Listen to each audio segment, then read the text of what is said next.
Everyone, welcome to my YouTube channel GS classes में आपका स्वागत है। फ्रेंड, आज हम अपने इस वीडियो में 10 जनवरी 2022 के जितने भी इम्पॉर्टेंट करंट अफेयर्स बन सकते हैं उन सभी को डिस्कस करेंगे जो एग्ज़ाम के पॉइंट ऑफ व्यू से मोस्ट इम्पॉर्टेंट है। तो चलिए स्टार्ट करते हैं। आज का हमारा फर्स्ट क्वेश्चन है,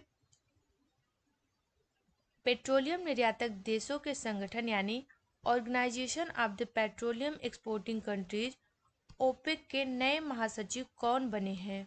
इसका राइट आंसर है option number B, Haitham Al Ghais. हाल ही में हैथम अलघिस को ओपेक के नए महासचिव के रूप में नियुक्त किया गया है।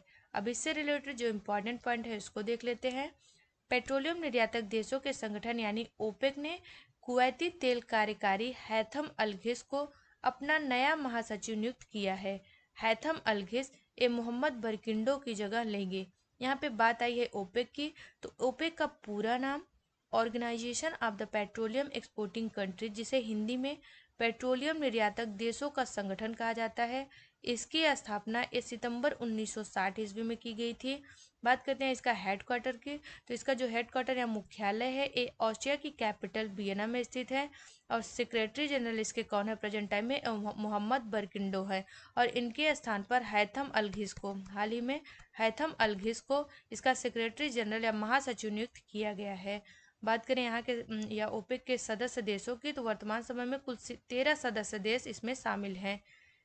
यहाँ पे कुछ इम्पोर्टेंट महासचिव देख लेते हैं जिनकी नियुक्ति हाल ही में हुई है। Table tennis federation of India, table tennis federation of India के महासचिव अरुण कुमार बनर्जी को बनाया गया है। SCO यानी संघाई सहयोग संगठन के जो महासचिव हैं वो चीनी झांग मिंग को बनाया गया है। WMO यानी विश्व मौसम विज्ञान संगठन, इसके महासचिव पेटेर तालस हैं तथा AFC यानी एशियाई फुटबॉल परिसंघ, इसके महासचिव बिंडरसन जान हैं। वहीं JDU यानी जनता दल यूनाइटेड के महासचिव KC त्यागी को नियुक्त किया गया है। आज का हमारा नेक्स्ट क्वेश्चन है, देश की पहली मोबाइल हनी प्रोसेसिंग वैन को किसने लॉन्च किया है? इसका राइट आंसर है ऑप्शन नंबर बी, खादी और ग्राम उद्योग आयोग KVIC के द्वारा। हाल ही में खादी और ग्राम उद्योग आयोग के द्वारा देश की पहली मोबाइल हनी प्रोसेसिंग वैन को लॉन्च किया गया है। खादी और ग्राम उद्योग आयोग के अध्यक्ष विनय कुमार सक्सेना ने उत्तर प्रदेश के गाजियाबाद के सिरोरा गांव में देश की पहली मोबाइल हनी प्रोसेसिंग वैन को लॉन्च किया है। यह यूपी से रिलेटेड जितने भी एग्जाम कंडक्ट कराए जाएंगे उसके लिए ये क्वेश्चन मोस्ट इम्पॉर्टेंट है, क्योंकि इसका उद्घाटन ये उत्तर प्रदेश के गाजियाबाद के सिरोरा गाँव में किया गया है। बात करते हैं यहाँ पे KVIC, तो KVIC यानी khadi and village industries commission, khadi और ग्राम उद्योग आयोग, इसकी स्थापना 1956 को की गई थी। और इसका हेडक्वार्टर या मुख्यालय ये मुंबई में स्थित है। प्रेजेंट टाइम में इसके अध्यक्ष विनय कुमार सक्सेना जी हैं। आज का हमारा नेक्स्ट क्वेश्चन है, ई गवर्नेंस पर 24वें राष्ट्रीय सम्मेलन का आयोजन कहाँ हुआ है? इसका राइट आंसर है ऑप्शन नंबर ए, हैदराबाद में। हाल ही में हैदराबाद में ई गवर्नेंस पर 24वें राष्ट्रीय सम्मेलन का आयोजन किया गया है।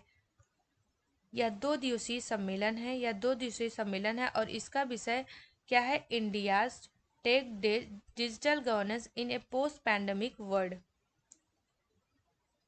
आज का हमारा नेक्स्ट क्वेश्चन है,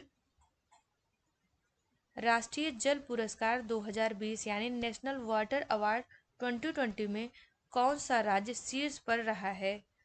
इसका राइट आंसर है ऑप्शन नंबर ए, Uttar Pradesh. National water award 2020 में ये उत्तर प्रदेश राज्य ये शीर्ष पर है, यानी पहले स्थान पर उत्तर प्रदेश, दूसरे स्थान पर राजस्थान व तीसरे स्थान पर तमिलनाडु राज्य है। इंडिया के मैप में उत्तर प्रदेश की लोकेशन यहाँ पर है, ये है उत्तर प्रदेश, ये है उत्तर प्रदेश। बात करें अगर इसकी स्थापना कब की गई थी, तो 24 जनवरी 1950 ईस्वी को यूनाइटेड प्रोविंस के स्थान पर उत्तर प्रदेश की स्थापना की गई थी, या यूनाइटेड प्रोविंस का नाम बदलकर उत्तर प्रदेश रखा गया था। इसकी डेट कब है? 24 जनवरी। इसीलिए 24 जनवरी को हर वर्ष उत्तर प्रदेश दिवस के रूप में मनाया जाता है। बात करें इसकी कैपिटल, तो इसकी कैपिटल जो है ये उत्तर प्रदेश की कैपिटल लखनऊ है। यहाँ के सीएम योगी आदित्यनाथ हैं और प्रेजेंट टाइम में उत्तर प्रदेश के गवर्नर ये आनंदीबेन पटेल है। कौन है? आनंदीबेन पटेल है। उत्तर प्रदेश जो एकमात्र देश के साथ अपनी इंटरनेशनल बॉर्डर शेयर करता है, वो कौन सा देश है? वो है नेपाल। उत्तर प्रदेश नेपाल के साथ अपनी इंटरनेशनल बॉर्डर शेयर करता है। और वहीं कुल 8 राज्य व एक यूनियन टेरिटरी दिल्ली, इसके साथ भी उत्तर प्रदेश अपनी बॉर्डर लाइन शेयर करता है। उत्तर प्रदेश का सबसे उत्तरी जिला जिला ये क्या है? ये सहारनपुर। इसका सबसे उत्तरी जिला ये सहारनपुर है, जो कि उत्तराखंड, हिमाचल प्रदेश व हरियाणा राज्य से टच करता है। वहीं बात करें ये ललितपुर, तो ललितपुर जिला ये तीन तरफ से मध्य प्रदेश राज्य से घिरा हुआ है। तथा जो सोनभद्र है, उत्तर प्रदेश का जो सोनभद्र जिला है, ये सबसे अधिक राज्यों को टच करता है। सबसे अधिक यानी कुल 4 राज्यों को टच करता है। मध्य प्रदेश, छत्तीसगढ़, झारखंड व बिहार, इन 4 राज्यों को सोनभद्र की सीमा जो है वो टच करता है। वहीं बात करें उत्तर प्रदेश का सबसे पूर्वी जिला, तो ये है बलिया। बलिया जो है उत्तर प्रदेश का सबसे पूर्वी जिला है। अब इससे रिलेटेड और भी जो इम्पोर्टेंट पॉइंट बन सकते हैं उसको देख लेते हैं। क्योंकि यहाँ पे पुरस्कार की बात की गई है, तो हाल ही में जो भी पुरस्कार दिए गए हैं उनको एक बार देख लेते हैं। तो 94वें अकादमी पुरस्कार यानी ऑस्कर 2022 के लिए कौन सी फिल्म को भारत की आधिकारिक प्रविष्टि के रूप में चुना गया है? तो है कूझंगल। कौन सी फिल्म है? कूझंगल को ऑस्कर 2022 के लिए चुना गया है। वहीं दादा साहेब फाल्के पुरस्कार 2022 से रजनीकांत या दादा साहेब फाल्के पुरस्कार 2022 से किसे सम्मानित किया गया है? तो रजनीकांत को सम्मानित किया गया है। वहीं भारतीय अंतर्राष्ट्रीय फिल्म महोत्सव यानी IFFI में सत्यजीत रे लाइफ टाइम अचीवमेंट पुरस्कार 2021 से किसे सम्मानित किया गया है? तो वो है मार्टिन स्कोर्सिस व स्टेवन इस जाबो को सम्मानित किया गया है। नेक्स्ट है नेट वेस्ट ग्रुप द्वारा स्थापित अर्थ गार्जियन अवार्ड 2021 से किसे सम्मानित किया गया है? तो वह है पराम्बिकुलम टाइगर कंजर्वेशन फाउंडेशन को अर्थ गार्जियन अवार्ड 2021 से सम्मानित किया गया है। और नेक्स्ट है रेमन मैक्सेस पुरस्कार। मोस्ट इंपॉर्टेंट है, रेमन मैक्सेस पुरस्कार से किसे सम्मानित किया गया है? तो doctor Firdausi Quadri, Saqib Mohammad Ajmal Saqib, Steven Muncy, Watchdoc व रॉबर्टो बैलोन को रेमन मैक्सेस पुरस्कार से सम्मानित किया गया है। आज का हमारा नेक्स्ट क्वेश्चन है, बैंक ऑफ बड़ौदा द्वारा किस महिला क्रिकेटर को अपना ब्रांड एंडोर्सन बनाया गया है? इसका राइट आंसर है option number A Shafali Verma को। हाल ही में इंडियन क्रिकेटर या इंडियन महिला जो क्रिकेटर है शेफाली वर्मा, इनको बैंक ऑफ बड़ौदा के जो है ब्रांड एंडोर्सर के रूप में नियुक्त किया गया है। आज का हमारा नेक्स्ट क्वेश्चन है, पाकिस्तान सुप्रीम कोर्ट की पहली महिला जज कौन बनी है? इसका राइट आंसर है option number C Ayesha Malik. हाल ही में आयशा मलिक को पाकिस्तान सुप्रीम कोर्ट की पहले महिला जज के रूप में नियुक्त किया गया है। बात करते हैं पाकिस्तान। जो पाकिस्तान है वो एशिया महाद्वीप यानी एशिया कॉन्टिनेंट में स्थित है और इसकी जो कैपिटल है वो इस्लामाबाद है। पाकिस्तान की कैपिटल ये इस्लामाबाद है। पाकिस्तान की जो करेंसी है वो पाकिस्तानी रुपया है और इसकी स्थापना 14 अगस्त 1947 को की गई थी। प्रेजेंट टाइम में पाकिस्तान के प्रधानमंत्री इमरान खान हैं और वहाँ के राष्ट्रपति आरिफ अलवी हैं। भारत और पाकिस्तान के बीच जो अंतर्राष्ट्रीय सीमा है उसे रेड क्लिफ लाइन कहते हैं या रेड क्लिफ नाम से जाना जाता है। और पाकिस्तान की सबसे लंबी नदी कौन सी नदी है? ये सिंधु नदी है। सिंधु नदी विवाद भारत व पाकिस्तान के बीच में कब से स्टार्ट है? 1960 से। सिंधु नदी विवाद ये 1960 से भारत और पाकिस्तान के मध्य विवादित है। वहीं POK यानी पॉक ऑक्युपाइड कश्मीर ये भी भारत व पाकिस्तान के मध्य विवादित क्षेत्र है। भारत व पाकिस्तान के मध्य विवादित क्षेत्र है। किरथर व सुलेमान पहाड़ी ये पाकिस्तान की प्रमुख पहाड़ी है। पाकिस्तान में चीन के सहायता से ग्वादर बंदरगाह, कौन सा बंदरगाह? ग्वादर बंदरगाह ये डेवलप किया जा रहा है। आज का हमारा नेक्स्ट क्वेश्चन है, Gandhi's assign the making of Nathuram Godse and his ideas of India नामक पुस्तक किसने लिखा है? इसका राइट आंसर होगा option number D Dhirendra Jha. Gandhi's Asian, the making of Nathuram Godse and his idea of India नामक पुस्तक ये धीरेन्द्र झा के द्वारा लिखी गई है। यहाँ पे जो इम्पोर्टेंट बुक है उसको देख लेते हैं। पहला है बुद्धा इन गांधार, ये पुस्तक सुनीता द्विवेदी के द्वारा लिखा गया है। दूसरा है life in the clock tower valley, इसके लेखक शकूर राथर है। नेक्स्ट है facing in the mountain, a true story in Japanese American heroes in World War second, इस पुस्तक के लेखक डेनियल जेम्स है। मोस्ट इम्पॉर्टेंट बुक है, इसके लेखक जो है डेनियल जेम्स हैं। तथा conspiracy to kill Rajiv Gandhi, conspiracy to kill Rajiv Gandhi नामक पुस्तक के लेखक के रंगोथन है। कौन है? के रंगोथन है। और लास्ट है हब्बा खातून नामक पुस्तक के लेखक एक काजल सूरी हैं। कौन है? काजल सूरी हैं। आज का हमारा नेक्स्ट क्वेश्चन है, हाल ही में प्रवासी भारतीय दिवस कब मनाया गया है? इसका राइट आंसर है ऑप्शन नंबर बी 9 जनवरी को। हाल ही में 9 जनवरी को प्रवासी भारतीय दिवस के रूप में मनाया गया है। यहाँ पे जनवरी माह से रिलेटेड जो भी इम्पोर्टेंट डे है उनको देख लेते हैं। 1 जनवरी को वैश्विक परिवार दिवस के रूप में मनाया गया है। 4 जनवरी को विश्व ब्रेल दिवस के रूप में मनाया गया है। 5 जनवरी को विश्व पक्षी दिवस के रूप में मनाया गया है। 6 जनवरी को विश्व युद्ध अनाथ दिवस के रूप में मनाया गया है।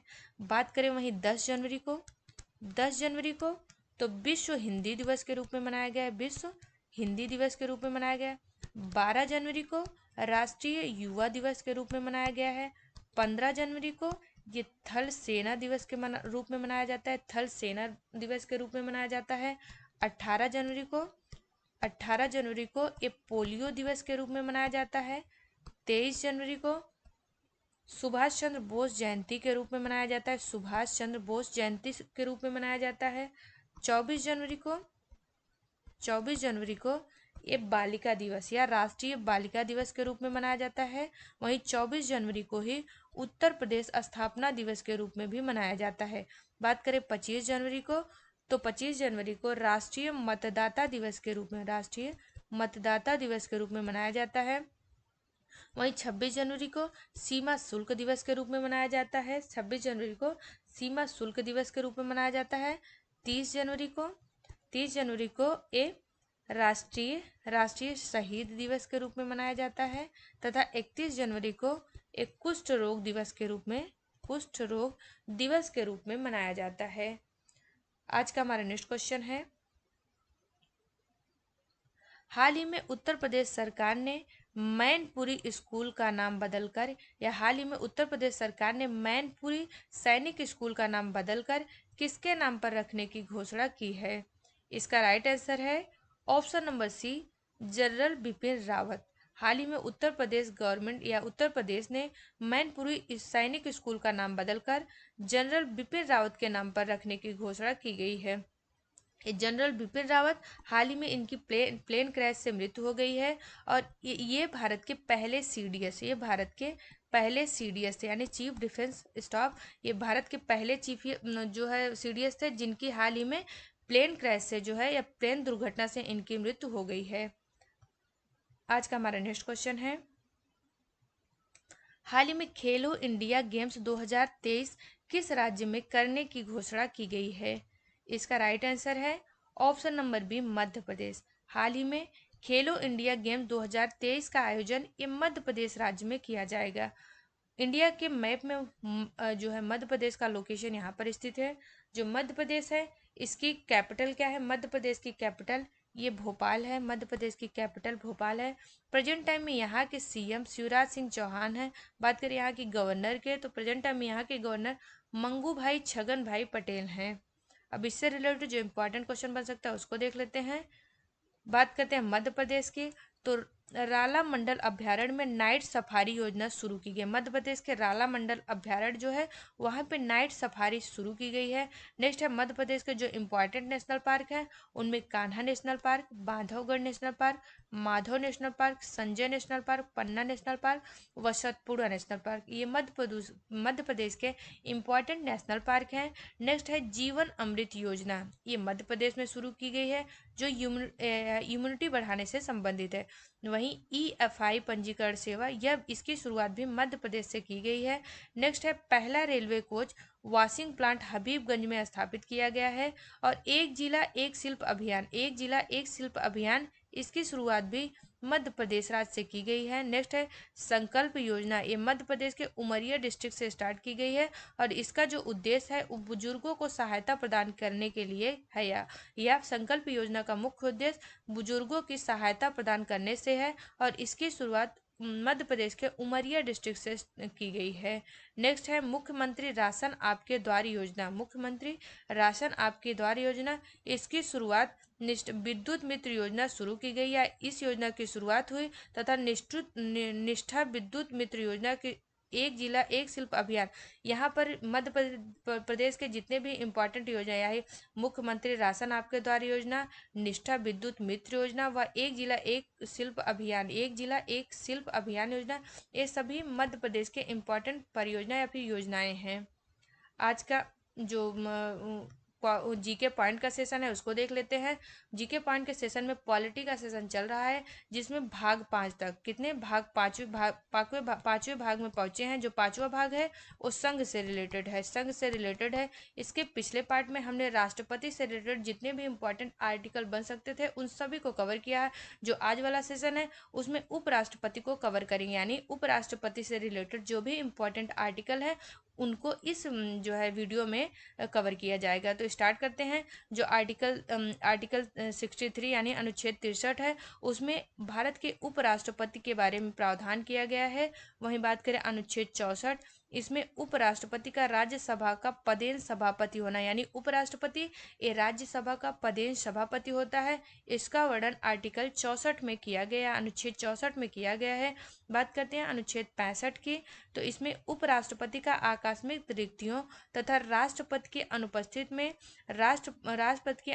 राष्ट्रपति के कर्तव्यों का निर्वहन करना, इसका प्रावधान अनुच्छेद 65 में किया गया। यानी इसमें यह बताता है कि अगर किसी भी सिचुएशन में जो प्रेसिडेंट का पोस्ट है वो क्या है, वो खाली है, तो उस स्थिति में उपराष्ट्रपति यानी वाइस प्रेसिडेंट वो राष्ट्रपति की जो पोस्ट है उसको फिलअप करेंगे। किसी भी से अगर उपराष्ट्रपति भी किसी भी कंडीशन में अनुपस्थित रहते हैं तो इस पोस्ट को किसके द्वारा फिलअप किया जाएगा, तो उच्चतम न्यायालय के मुख्य न्यायाधीश के द्वारा इस पोस्ट का निर्वहन किया जाएगा। या राष्ट्रपति पद का जो निर्वहन है वो उच्चतम न्यायालय के मुख्य न्यायाधीश के द्वारा किया जाएगा। ये क्वेश्चन बहुत बार पूछा जाता है। नेक्स्ट है अनुच्छेद 66, इसमें उपराष्ट्रपति के चुनाव से संबंधित है।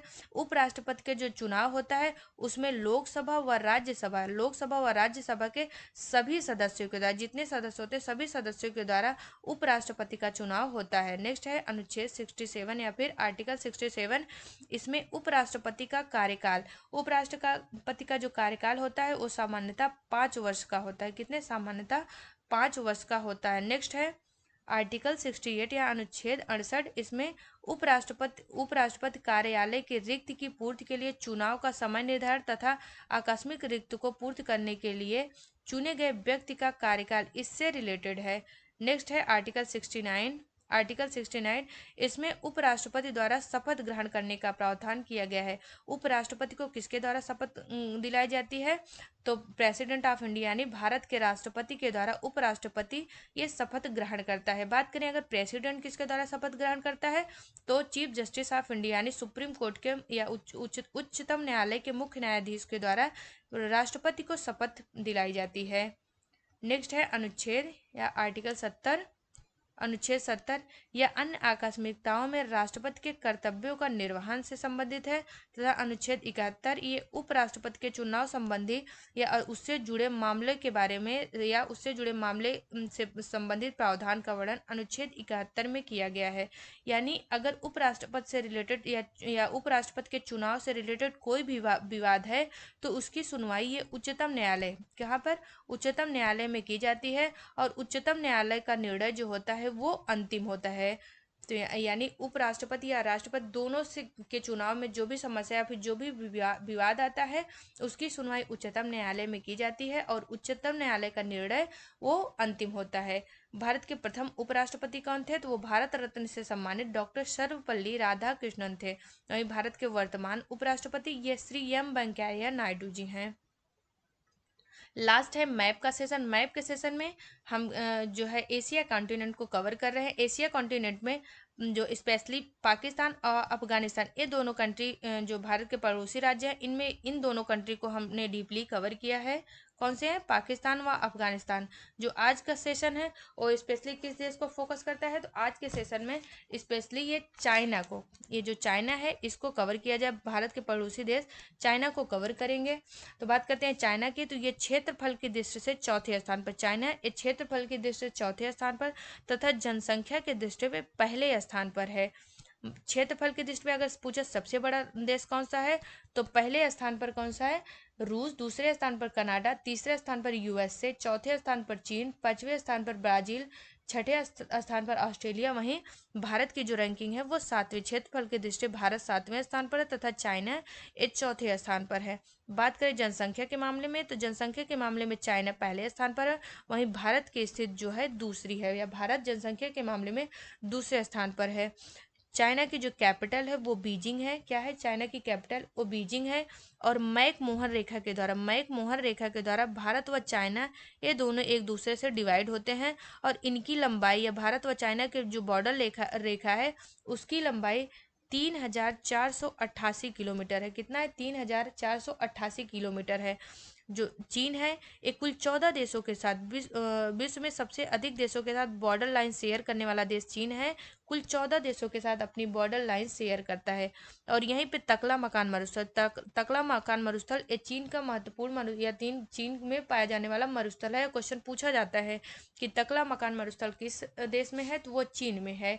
कुनलुन व तिएनशान व नानशान ये चीन का जो है विशाल पठार है।